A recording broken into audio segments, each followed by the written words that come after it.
Buenas noches, Dios les bendiga. Mi nombre es la hermana Elizabeth Montijo Cruz, maestra de Escuela Bíblica de la Iglesia de Dios Pentecostal de Arecibo, Pueblo. En esta noche me ha tocado, ¿verdad?, la bendición de ofrecer la primera parte de la lección número 17 para esta semana de nuestro leccionario pentecostal, cuyo título es Cristo exaltado sobre todas las cosas. La lectura bíblica se encuentra en Primera de Pedro, capítulo 3, versículos del 14 al 22, y luego Primera de Pedro, capítulo 4, versículos del 1 al 6. Comenzamos dándole lectura a los versículos del 14 al 22 de Primera de Pedro, capítulo 3. Dice así: Mas también si alguna cosa padecéis por causa de la justicia, bienaventurados sois.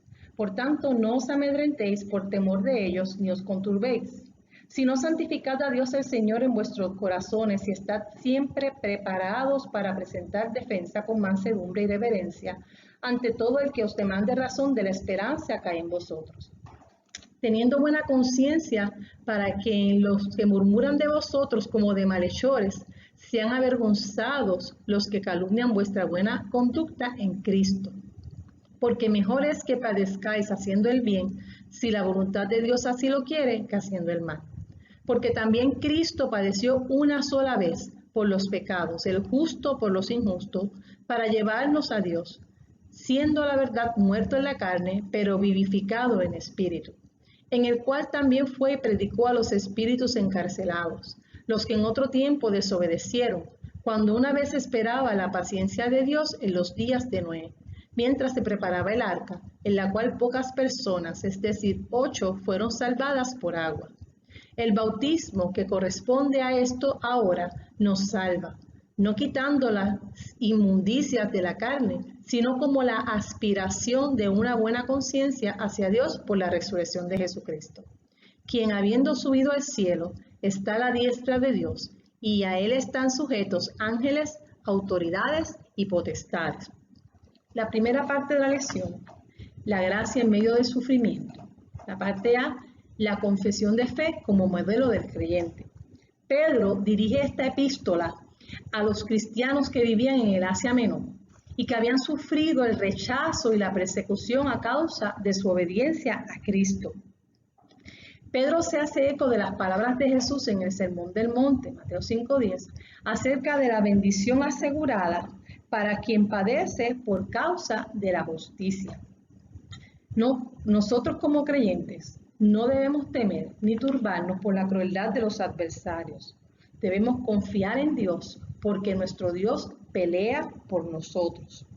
En vez de angustiarnos, debemos asegurarnos que Cristo sea santificado y honrado como el Señor en nuestros corazones. Debemos al Señor y a nuestros semejantes el procurar estar siempre listos para explicar la razón de nuestra esperanza. El cristianismo no es antiintelectual ni la fe irracional. Es nuestro deber el prepararnos en el conocimiento de las Escrituras para ser capaces de poder enseñar y transmitir las bases de nuestra fe. Aunque la obra de Dios no se limita a la capacidad humana para comprenderla, Dios decide usarnos como mensajeros y testigos de su obra. Todo cristiano debe estar preparado en la palabra para poder dar testimonio de su fe y defender su fe. No entrar en argumentos, sino defender su fe. Por eso es tan importante el conocimiento bíblico, el conocimiento correcto. Y aquí dice que es responsabilidad nuestra el estar preparados para ofrecer explicación de nuestra fe. Y si bien en ocasiones no podamos dar explicaciones razonadas, o de verdad quizás no tenemos la preparación teológica para dar una buena explicación, hay algo más que nadie, ningún incrédulo nos puede refutar. Y es el testimonio de lo que somos y la calidad moral de nuestras vidas. Muchas veces el único evangelio que muchas personas van a leer será nuestro testimonio. Por eso es bien importante llevar una vida que honre al Señor, que nuestra vida honre al Señor y sea un testimonio para todo el que nos ve. La explicación de esa razón que dice Pedro es para ganar almas, no argumentos. Eso es muy importante. Amén. Una buena conciencia respalda nuestra explicación. Se especifica por la importancia de una conducta que respalde nuestra explicación el tener una buena conciencia, una conciencia tranquila. Tal vez no podamos evitar que nos calumnien, pero al menos podemos evitar el dar motivos. Es mejor el padecimiento haciendo el bien, en lo cual hay recompensa, y no el mal. Luego seguimos con el versículo 18, donde hay un testimonio hermoso de la fe, un testimonio hermoso acerca del sacrificio de Cristo, porque también Cristo padeció una sola vez por los pecados, el justo por los injustos, para llevarnos a Dios. Cristo murió por los pecados o referente a los pecados. Una expresión muy común para el sacrificio por el pecado que se ofrecía en la ley levítica. Pero la ofrenda de Cristo dándose a sí mismo era y fue de índole infinita y bastó, fue suficiente para que se hiciese una sola vez. Ya no hay ningún sacrificio, ninguna expiación que pueda complacer a Dios. Aún nuestro propio sufrimiento no pagará nuestros pecados, porque ya el precio fue pagado, porque Jesús lo pagó. Jesús es un perfecto ejemplo de sufrir por hacer el bien. El justo, el santo, el perfecto, sufrió por todos nosotros para llevarnos y acercarnos otra vez a nuestro Padre Celestial. Como dije, ya no hay ningún sacrificio, ninguna expiación que pueda complacer a Dios. El sacrificio perfecto lo hizo Jesucristo y ese sacrificio basta. Es suficiente para nuestra salvación. Bendito sea el Señor. Luego, en el versículo 18 y el versículo 19 y el 20, luego del versículo 18, dice que al venir a la tierra, Jesús tomó la naturaleza humana que murió en la cruz. Pero Jesús resucitó de la muerte por el Espíritu Santo y vive para siempre. En Hebreos 7:25. Y pasamos a los versículos del 19 al 20.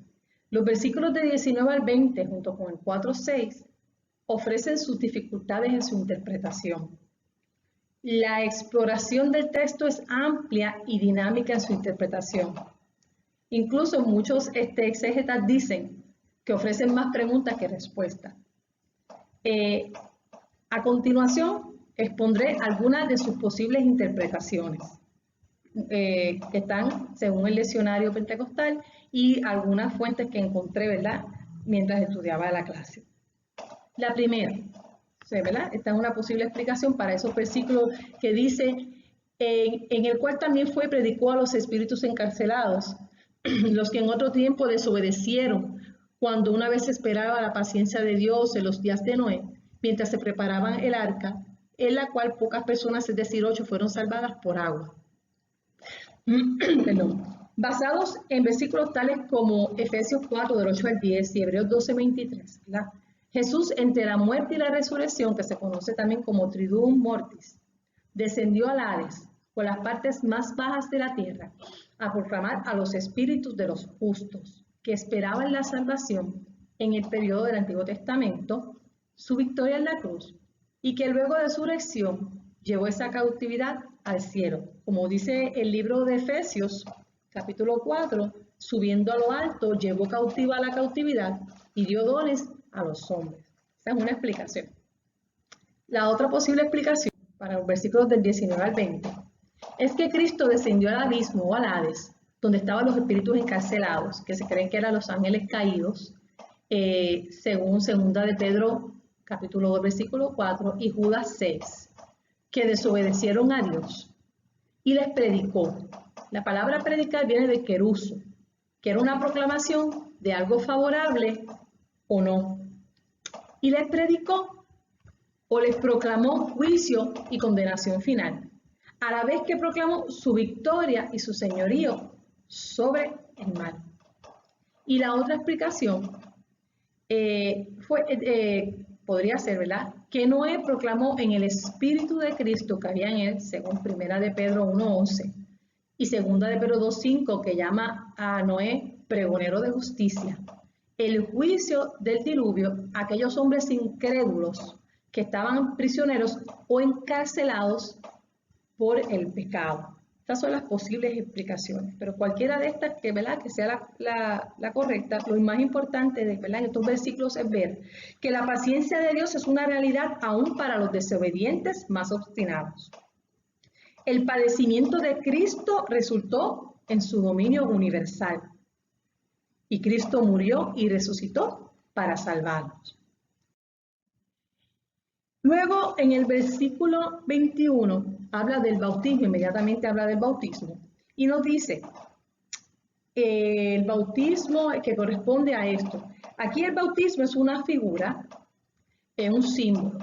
Como la salvación de Noé del juicio de Dios está conectada al agua, también la salvación de creyente está conectada al agua a través del bautismo. Pero es importante recalcar, no es que el bautismo nos salve, como dice Pedro, sino la realidad que hay detrás de la inmersión en el agua, lo que simboliza el bautismo. Romanos capítulo 6:4 dice, porque somos sepultados juntamente con él para muerte por el bautismo, a fin de que como Cristo resucitó de los muertos por la gloria del Padre, así también nosotros andemos en vida nueva.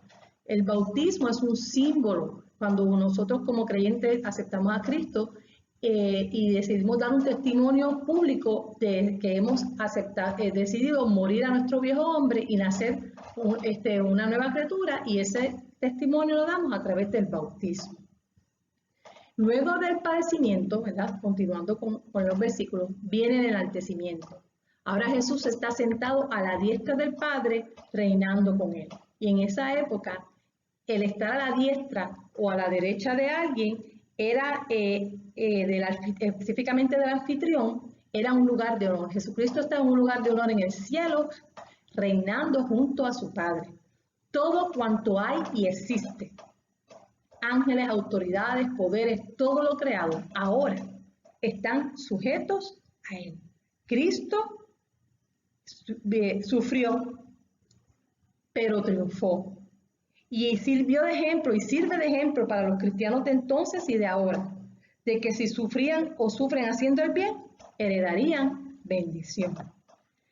Ahora vamos entonces a la parte B de esa primera parte, la gracia en medio del sufrimiento. Los versículos, primera de Pedro, ¿verdad?, capítulo 4, vamos a ver los versículos del 1 al 6. Puesto que Cristo ha padecido por nosotros en la carne, nosotros también armados del mismo pensamiento, pues quien ha padecido en la carne terminó con el pecado, para no vivir el tiempo que resta en la carne conforme a las concupiscencias de los hombres, sino conforme a la voluntad de Dios. Y basta ya el tiempo pasado para haber hecho lo que agrada a los gentiles, andando en lascivias, concupiscencias, embriagueces, orgías, disipación y abominables idolatrías. A esto les parece cosa extraña que vosotros no corráis con ellos en el mismo desenfreno de disolución y os ultrajan. Pero ellos darán cuenta al que está preparado para juzgar a los vivos y a los muertos. Porque por esto también ha sido predicado el evangelio a los muertos, para que sean juzgados en carne según los hombres, pero vivan en espíritu según Dios. Como todos los cristianos debemos tener la misma actitud de Cristo en medio del sufrimiento. ¿Y cuál era esta actitud? Fidelidad. Aquí no se respalda la idea, ¿verdad? Como dice en la segunda parte del capítulo del versículo 1, quien ha padecido en la carne terminó con el pecado, de que el sufrimiento purifique y otorgue méritos para la salvación, porque la salvación es por gracia, como dice Efesios 2, del 8 al 9. El estar dispuesto a padecer por Cristo es una demostración de que ya no se está movido ni seducido por el pecado. Quien sufre haciendo el bien y a pesar de ello permanece fiel, ha roto claramente con el pecado. Pedro menciona una serie de pecados que ellos antes practicaban y que tenían que abandonar al llegar a Cristo. Ese cambio radical de los cristianos sorprendía a los no creyentes y hasta les parecía extraño que ya esos cristianos no se unieran a ellos en sus fiestas, en sus orgías, en su adoración al César. Por eso estos creyentes eran objeto de rechazo y burlas por parte de ellos. Pero Pedro calma a la iglesia y le dice, no se preocupen, todos compareceremos ante el juicio de Dios y todos daremos cuenta a Dios y todos darán cuenta a Dios de su estilo de vida. Aquí quiero, ¿verdad? Es importante, quiero recalcar un artículo que hace años salió en el Evangelista Pentecostal de uno de nuestros predicadores, ¿verdad? Donde decía que sí, que todos vamos a ser juzgados por Dios, porque esa es la frase más común de hoy en día. No me juzgues porque Dios me juzga. Es cierto, Dios nos va a juzgar, pero tú y yo tenemos que decidir en cuál juicio. Si en el juicio ante el tribunal de Cristo, que es para los salvados, o el juicio ante el gran trono blanco, que es para condenación. Os dejo con eso. El juicio de Dios alcanzará a todos, tanto a los que estén vivos como a los que hayan muerto. Les sugiero, ¿verdad?, que este versículo 6 lo lean en la Nueva Traducción Viviente, que es muchísimo más claro y nos puede ayudar a entenderlo. Porque dice, por esta razón, la buena noticia fue predicada a los que ahora están muertos. Es posible que Pedro esté respondiendo a una inquietud de sus lectores respecto a sus seres queridos, que ya habían fallecido y que no habían conocido a Cristo. Pero Pedro les explica que la muerte es patrimonio de todos, que todos serán juzgados en la carne como hombres. Serán juzgados según la respuesta que tuvieron al Evangelio mientras vivían. Y que el propósito de Dios es que nadie se pierda, sino que vivan en espíritu, en el reino espiritual de Dios, según Dios. Por eso es que dice en Juan 3:16, que de tal manera amó Dios al mundo, que ha dado a su Hijo unigénito para que todo el que en él cree no se pierda, mas tenga vida eterna. El expositor nos da otra posible explicación para este versículo 6, diciéndonos que se puede tomar en forma general en el sentido de que a los muertos en delitos y pecados se les ha evangelizado, de manera que aunque sean condenados humanamente en carne, en la esfera personal, vivan conforme a la voluntad de Dios en el Espíritu. Y hasta ahí, ¿verdad? Llegamos en la primera parte de esta lección, en la noche de hoy. La otra parte, pues, le tocará a otros hermanos.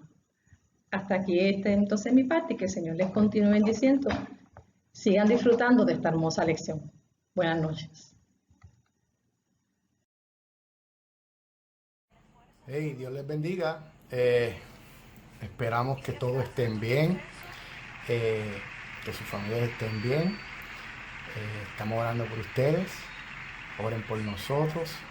Sé que vamos a poder encontrarnos de nuevo ya mismito en la iglesia como hermanos y poder disfrutar de la presencia del Señor. A mí me ha tocado la segunda parte de la clase en esta noche. El tema es Cristo exaltado sobre todas las cosas. Como parte del bosquejo de la clase de esta noche, el mismo ha sido dividido en tres partes. El primero es la gracia en medio del sufrimiento. La segunda es instrucciones durante el sufrimiento. La tercera es exhortaciones finales de la carta. Ya hemos hablado sobre la gracia en medio del sufrimiento por el recurso antes de mí. Y debieron haber cubierto los siguientes temas: la confesión de fe como modelo del creyente y lo que es ser fortalecido por Cristo. En la noche de hoy a mí me va a tocar enfocarme en lo que son las instrucciones durante el sufrimiento. Y para esto vamos a estar haciendo referencia a la porción bíblica que se encuentra en Primera de Pedro, capítulo 7, los versículos 7 al 19. Vamos a enfocarnos en la primera parte, la cual, ¿verdad?, es la instrucción, la cual vamos a reconocer como la instrucción al servicio fraternal.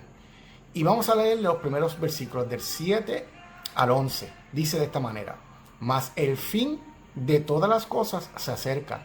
Sed pues sobrios y velad en oración. Y ante todo, tened entre vosotros ferviente amor, porque el amor cubrirá multitud de pecados. Hospedaos los unos a los otros sin murmuraciones. Cada uno según el don que ha recibido, ministrelo a los otros como buenos administradores de la multiforme gracia de Dios. Y el último versículo, que es el versículo 11 de esta primera parte, dice: si alguno habla, hable conforme las palabras de Dios. Si alguno ministra, ministre conforme al poder que Dios da, para que en todo sea Dios glorificado por Jesucristo, a quien pertenece la gloria y el imperio por los siglos de los siglos. Amén. Rápidamente, cuando vemos estos versículos, si al leerlo usted prestó atención, ¿verdad?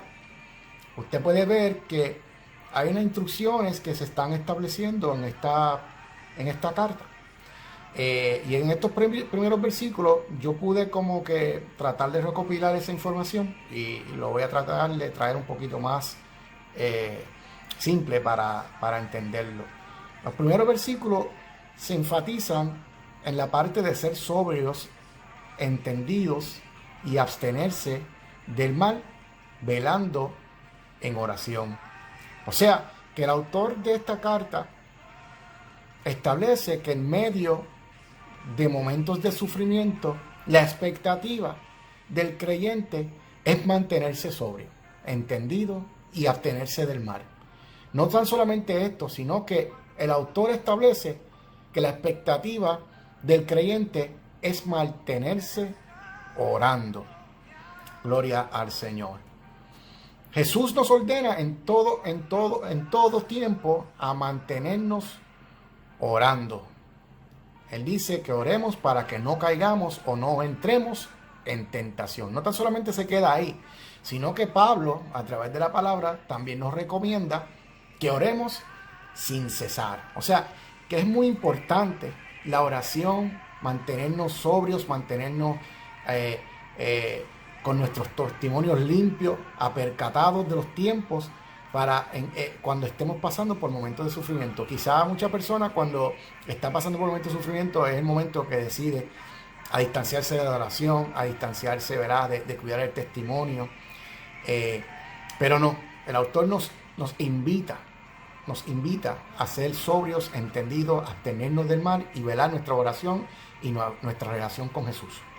También nos invita en estos primeros versículos a tener amor continuo los unos por los otros. Fíjate, el autor entiende la importancia de lo que es el amor ágape.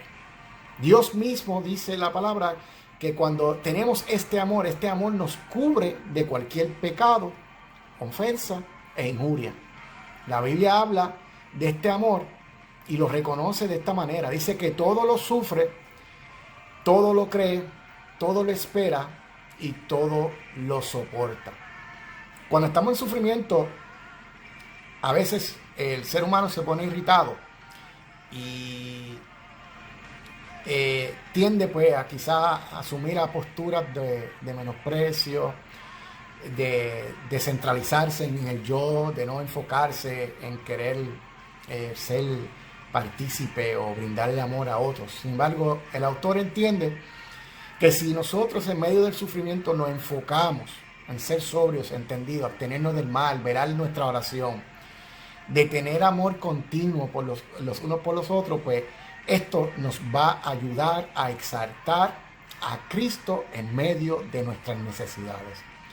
Nos invita también el autor a hospedar sin murmurar, sin refunfuñar, sin causar conflicto, ni esperar nada en retorno, simplemente hacerlo por el amor que sentimos por aquellos. Nos invita a administrar nuestros dones y a utilizarlos correctamente en el tiempo donde quizás estés pasando un momento de sufrimiento. Y me gusta el último versículo cuando lo leímos del 7 al 11, porque el 11 dice de la siguiente manera: si alguno habla conforme a las palabras de Dios. Si alguno ministre conforme al poder que Dios da, para que en todo sea Dios glorificado por Jesucristo, a quien pertenece la gloria y el imperio por los siglos de los siglos. O sea, Dios y el autor nos invita a ser buenos siervos de Dios en medio, ¿verdad? En medio del sufrimiento, en medio del momento que sentimos dificultades, problemas. Dios nos invita a proveer servicio fraternal, amor fraternal, a no enfocarnos en el yo, sino a enfocarnos en lo que Dios nos ha pedido que nos enfoque, que es el amor hacia los otros, en la oración, en mantener el testimonio. Cuando vamos a la segunda parte, ¿verdad? La segunda parte de esta porción bíblica que el autor ha escogido para esta clase, para establecer lo que son las instrucciones durante el sufrimiento. La segunda se enfoca a las instrucciones referentes al juicio comenzar por la casa de Dios. ¿Okay? Y vamos ahora a leer los versículos 12 al 19. Dice de esta manera: Amados, no os sorprendéis del fuego de prueba que os ha sobrevenido, como si alguna cosa extraña os aconteciese, sino gozaos por cuanto sois participantes de los padecimientos de Cristo, para que también en la revelación de su gracia os gocéis con gran alegría. Si sois vituperados por el nombre de Cristo, sois bienaventurados, porque el glorioso Espíritu de Dios reposa sobre vosotros. Ciertamente, de parte de ellos, Él es blasfemado, pero por vosotros es glorificado. Así que ninguno de vosotros padezca como homicida, o ladrón, o malhechor, o por entrometerse en lo ajeno. Pero si alguno padece como cristiano, no se avergüence, sino glorifica a Dios por ello. Porque es tiempo de que el juicio comience por la casa de Dios. Y si primero comienza por nosotros, ¿cuál será el fin de aquellos que no obedecen al Evangelio de Dios? Palabra sabia. Y el versículo 18 dice: y si el justo con dificultad se salva, ¿en dónde aparecerá el impío y el pecador? De modo que los que padecen según la voluntad de Dios encomiendan sus almas al fiel Creador y hagan el bien. Fíjate, aquí el autor, en medio del sufrimiento, hace énfasis en cómo debemos de nosotros responder en momentos que nos llega la dificultad.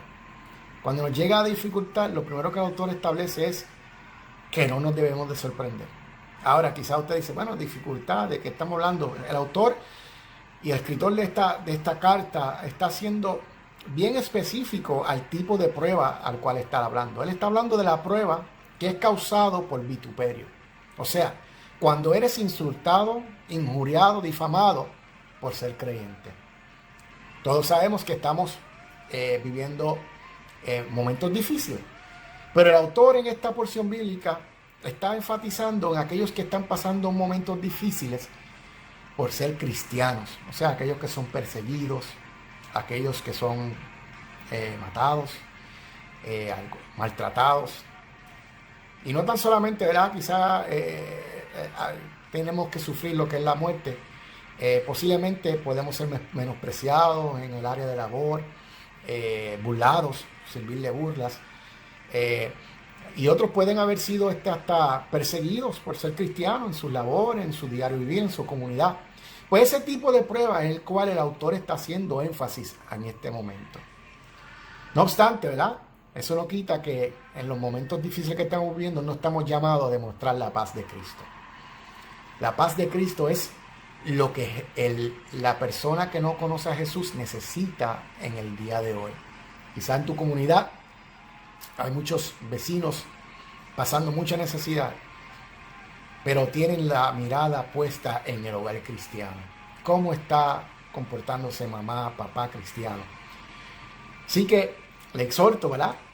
Paréntesis aparte de la clase, que cuidemos nuestros testimonios, que nos aseguremos que le estamos dando el testimonio correcto al mundo en este tiempo de pandemia, este momento de dificultad, que ellos puedan ver que nosotros sentimos la seguridad de Cristo en nuestras vidas. Volviendo a la clase, pues el autor establece que si eres vituperado, si eres perseguido, si has entrado en prueba, ¿verdad? Por causa de ser cristiano, por administrar el evangelio, por administrar un don que Dios te ha dado, pues sabes que el autor establece que eres bienaventurado. Sois bienaventurados porque el glorioso Espíritu de Dios reposa sobre vosotros. Y si hay algo que el mundo ahora mismo no tiene, y el que no conoce a Cristo, es ese Espíritu Santo que nos consuela, nos guía, nos redarguye, nos llena de paz. Gloria al Señor. Y nosotros, pues, por tenerlos, somos bienaventurados.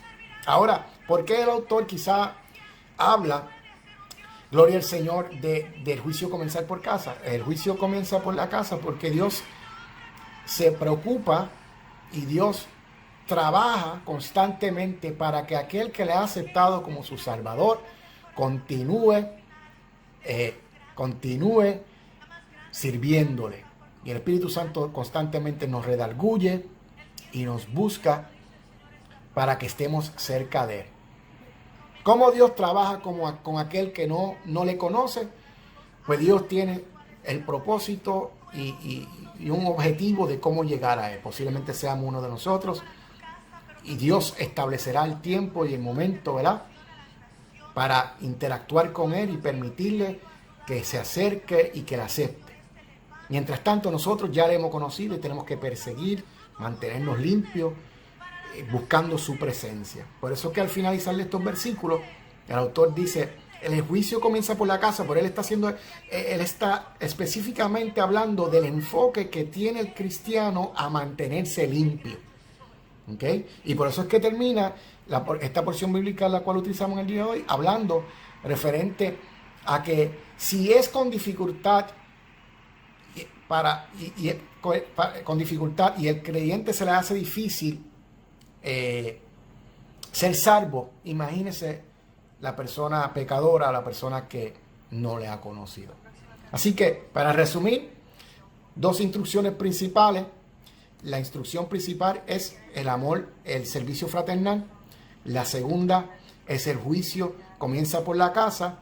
Recordemos que debemos de ser sobrios, entendidos, abstenernos de mal, velando en oración. Debemos de tener amor continuo por los otros. Debemos de administrar nuestros dones correctamente en medio del sufrimiento.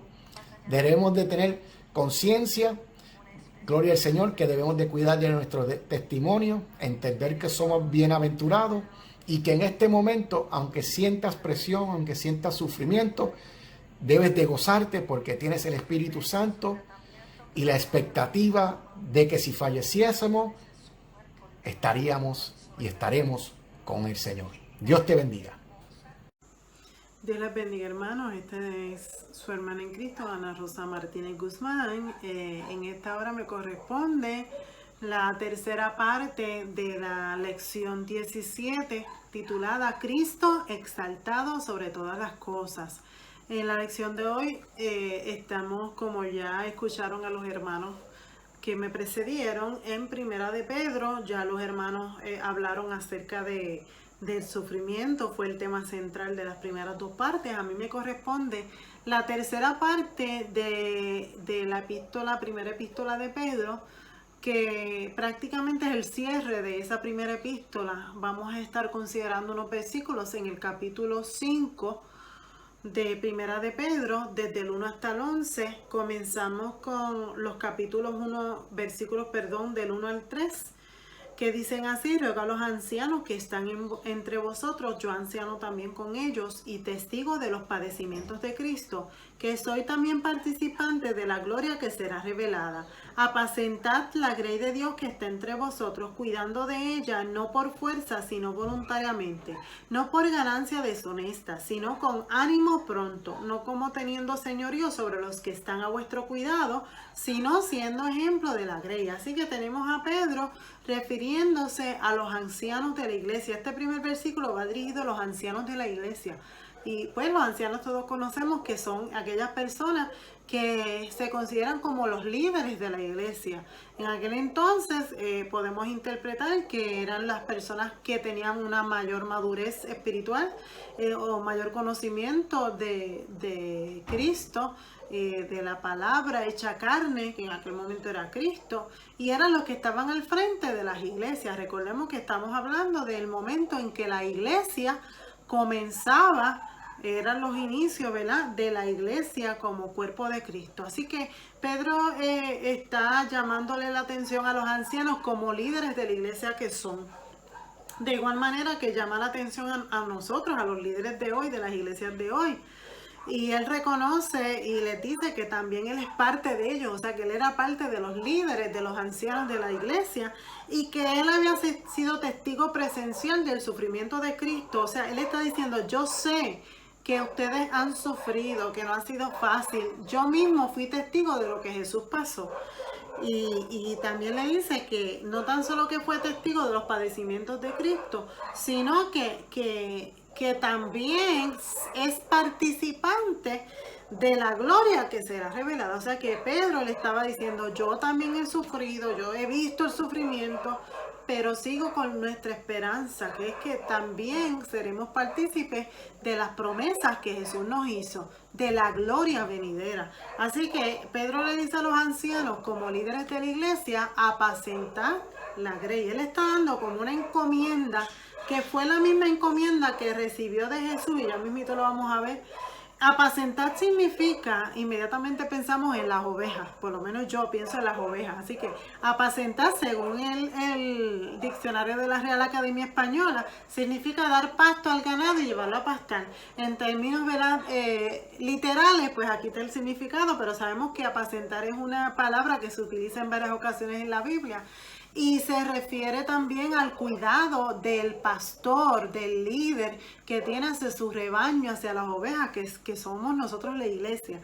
Así que apacentar es más que dar de comer buena comida, es cuidar, es velar, es curar heridas, es estar pendiente que ninguna ovejita se salga del rebaño, es buscar las que se han salido, proteger en contra de los depredadores y muchas otras cosas más. Es lo que significa apacentar.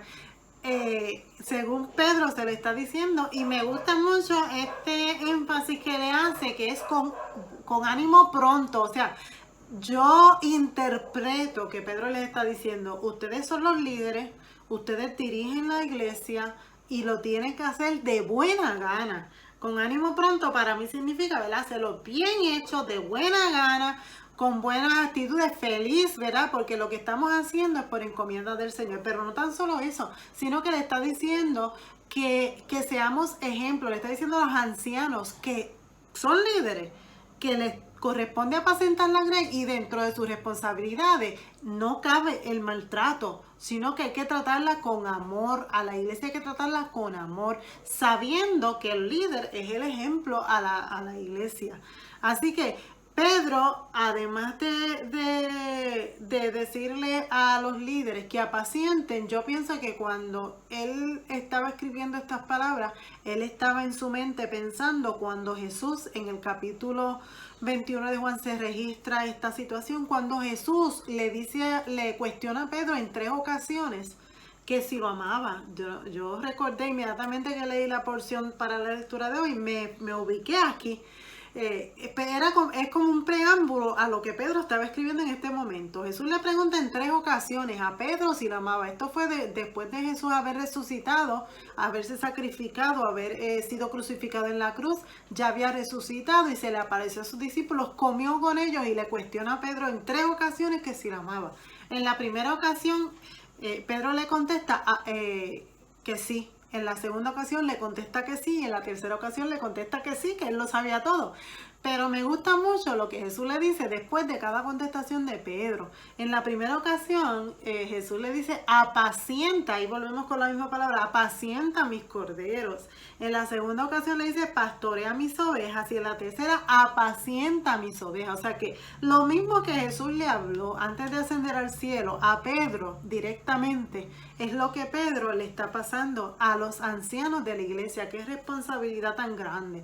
Pero no tan solo le habla a los ancianos, sino que también se dirige a los jóvenes.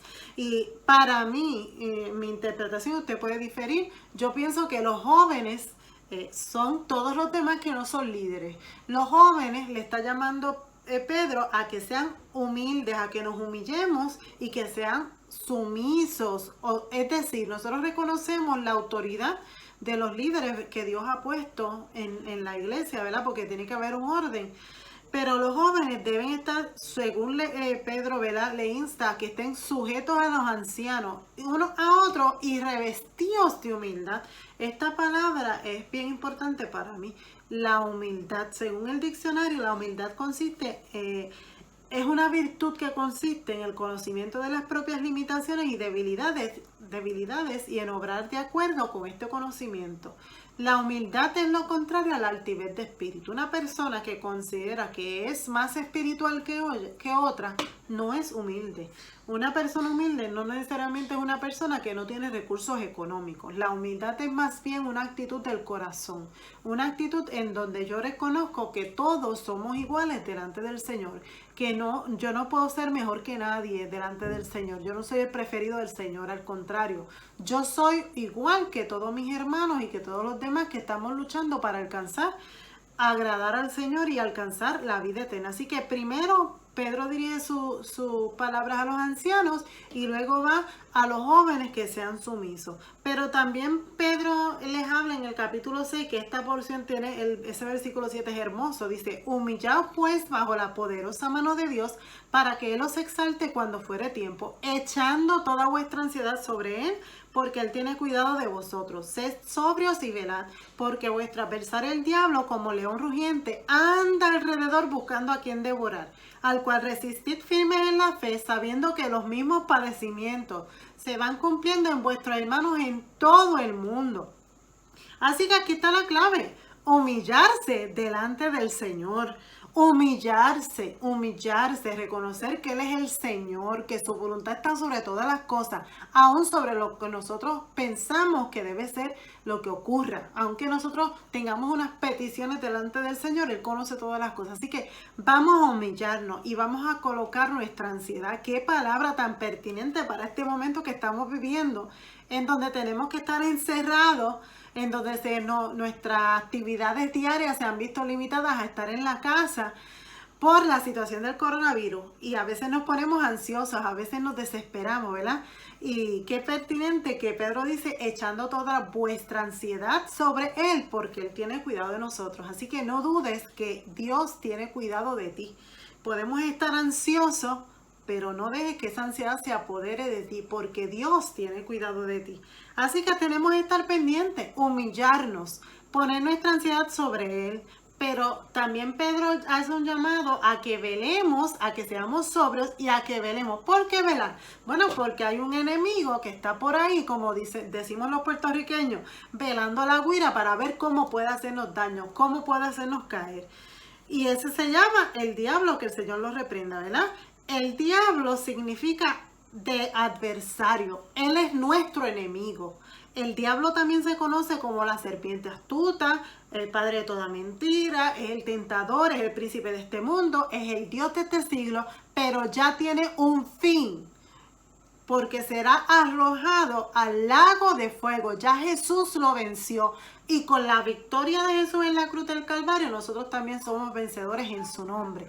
Pero tenemos que estar conscientes, porque dice Pedro que este enemigo nuestro está como león rugiente buscando a quien devorar. Él está buscando la manera de destruirte. Él está buscando la manera de sacarte del camino, de apartarte del redil, de destruirte emocionalmente, de crear inestabilidad emocional, de tratar de que te olvides de Dios, Dios, de tratar de que des un paso hacia atrás. No permitas que eso suceda, sino estemos alerta, estemos conscientes de cuáles son los instrumentos y las mañas que Él utiliza, porque Él conoce muy bien cuáles son nuestras debilidades y sabe perfectamente por dónde atacar.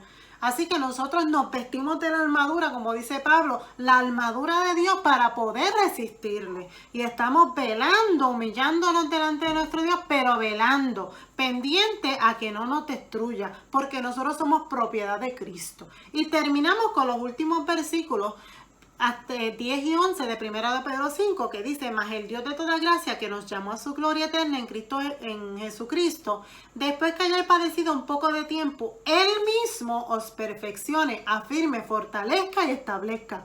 A Él sea la gloria y el imperio por los siglos de los siglos. Amén. Amado hermano, nuestro Dios es Dios de toda gracia, que nos llamó a su gloria y que nos ha prometido que Él vendrá, que nos va a llevar unas moradas celestiales y que nos ha prometido estar con nosotros hasta el fin del mundo. Así que reconoce Pedro que este tiempo de sufrimiento en el mundo es limitado. Vamos a padecer. Pedro no nos está diciendo que todo va a ser bueno, que todo va a ser bonito, que todo va a ser alegría. No, nos está diciendo estemos alerta, estemos conscientes, porque vamos a padecer, vamos a sufrir, así como yo vi que Cristo sufrió y como Pedro fue testigo presencial, no tan solo del sufrimiento de Cristo, sino de otros de los apóstoles, y él mismo sufrió en carne propia. Él padeció por Cristo y nos está diciendo, aunque padezcamos, aunque suframos, este sufrimiento tiene un punto final, tiene su fin, y el Dios de la gloria estará con nosotros. Así que a Él sea la gloria por toda la eternidad, porque nosotros le servimos a un Dios que es real. Así que esta es la última parte. Les agradezco que hayan estado con nosotros este ratito estudiando la palabra del Señor. Les recalco una vez más que el domingo a las 10 de la mañana estaremos transmitiendo nuestro culto de adoración al Señor, y de martes a viernes todos los días tenemos una programación para la edificación de vuestras vidas. Así que muchas gracias a los hermanos que estuvieron con nosotros en la primera parte, en las primeras 2 partes de la lección, y gracias a ustedes por estar en sintonía. Vamos a hacer una oración y terminamos esta parte. Que el Padre Santo y bueno, te adoramos y te glorificamos. Te damos gracias, Señor, por tu palabra, porque tu palabra es la verdad, porque tu palabra es la que nos enseña el camino. En ella es la que están tus promesas, Señor, para cada uno de nosotros. Gracias por permitirnos desde nuestras casas estudiarla, aprenderla para vivirla y llevarla a otro. Te damos gracias, Señor, por cada uno de los hermanos que estuvo conectado. Te pedimos que les bendigas, que le hagas sentir tu presencia, Señor, y que tu bendición esté sobre cada uno de ellos y sus familias, Padre, en este momento que atravesamos tan difícil. Nos encomendamos en tus manos, Señor. Gracias te damos en el nombre de Jesús. Amén. Dios les bendiga y hasta la próxima.